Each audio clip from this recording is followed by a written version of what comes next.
Kumusta mga kaibigan, maligayang pagdating sa aking channel.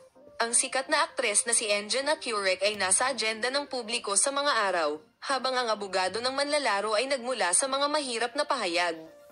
Lalo na ang balita sa media at ilang mga sikat na pangalan sa media ay nagdulot ng isang mahusay na reaksyon sa harap ng batas. Sa kanyang huling pahayag, si Enjen Accurek noon ang kanyang abogado ay nagtalo na ang ilang mga tao ay pinangasiwaan ng proseso at ginawa itong mas komplikado sa kaso.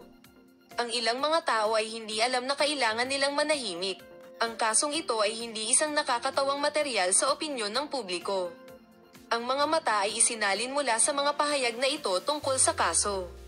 Lalo na ang mga kalmadong estado na ginawa bago at Enjen Accurek tagbubuyag usten case sa media tungkol sa mga haka-haka sa media ay lumikha ng isang mahusay na pag-usisa tungkol sa kung kanino siya mag-apela sa mga salitang ito.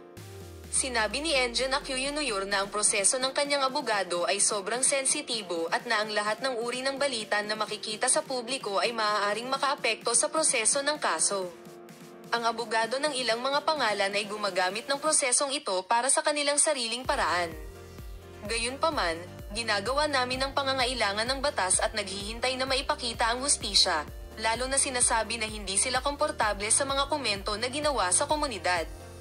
Salamat sa panonood ng aming video.